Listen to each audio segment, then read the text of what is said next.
اعوذ باللہ من الشیطان الرجیم بسم اللہ الرحمن الرحیم السلام علیکم ورحمۃ اللہ وبرکاتہ۔ امید کرتی ہوں آپ سب خیر و عافیت سے ہوں گے۔ نبی کریم صلی اللہ علیہ وآلہ وسلم پر لاکھوں کروڑوں درود و سلام۔ آج کا میرا عنوان ہے معراج النبی۔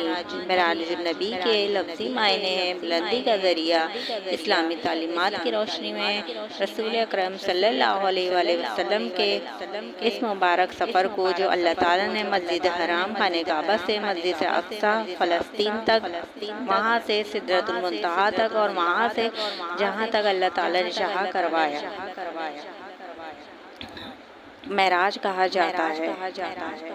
اس سفر کو اسرا بھی کہا جاتا ہے، لیکن تھوڑا سا فرق یہ ہے کہ مسجد حرام سے مسجد اقصی تک کے سفر کو اسرا اور باقی کے آگے کے سفر کو معراج کہا جاتا ہے۔ سفر کے پہلے حصے کا ذکر اللہ تعالیٰ نے قرآن مجید میں یوں فرمایا ہے: سبحان الذی اسری بعبدہ لیلا من المسجد الحرام الی المسجد الاقصی۔ وہ ذات پاک ہے جو ایک رات اپنے بندے کو مسجد حرام یعنی خانہ کعبہ سے مسجد اقصی یعنی بیت المقدس تک لے گیا۔ معراج النبی صلی اللہ علیہ وآلہ وسلم کا واقعہ مکی دور کے آخر میں پیش آیا۔ اس رات کو رسول اکرم صلی اللہ علیہ وآلہ وسلم آرام فرما رہے تھے۔ حضرت جبرائیل علیہ السلام آئے اور انہوں نے آپ صلی اللہ علیہ وآلہ وسلم کو جگایا، اور اس کے بعد آپ صلی اللہ علیہ وآلہ وسلم کا سینہ مبارک آب زمزم سے دھویا اور پھر سواری کے لیے براق پیش کیا۔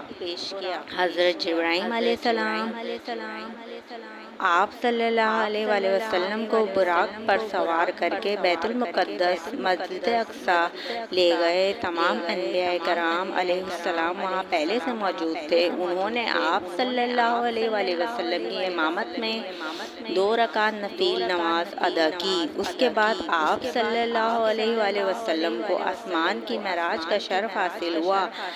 پہلے آسمان پر آپ صلی اللہ علیہ وآلہ وسلم کی ملاقات حضرت آدم علیہ السلام سے ہوئی، دوسرے پر حضرت عیسیٰ علیہ السلام سے ہوئی اور حضرت یحییٰ علیہ السلام سے، اور تیسرے پر حضرت یوسف علیہ السلام سے، اور چوتھے پر حضرت ادریس علیہ السلام سے، اور پانچویں پر حضرت ہارون علیہ السلام سے، چھٹے پر حضرت موسیٰ علیہ السلام سے، اور ساتویں پر حضرت ابراہیم علیہ السلام سے ملاقات ہوئی۔ ساتویں آسمان پر آپ صلی اللہ علیہ وآلہ وسلم کے لیے بیت المعمور ظاہر کیا گیا۔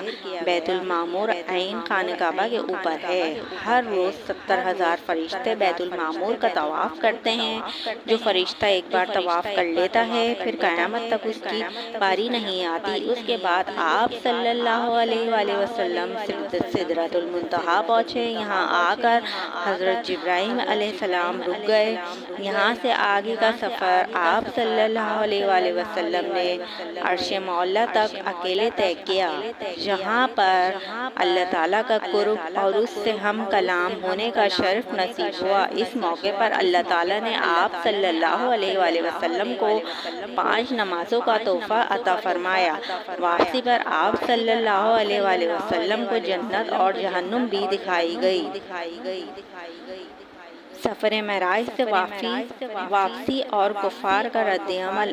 معراج سے واپسی پر جب نبی کریم صلی اللہ علیہ وآلہ وسلم نے اس واقعے کا تذکرہ کیا تو کفار مکہ نے اس سے ماننے سے انکار کر دیا۔ انہوں نے حضرت ابو بکر صدیق رضی اللہ تعالیٰ عنہ سے کہا کہ دیکھو تمہارے ساتھی نبی کریم صلی اللہ علیہ وآلہ وسلم آج کیسی عجیب و غریب بات کر رہے ہیں۔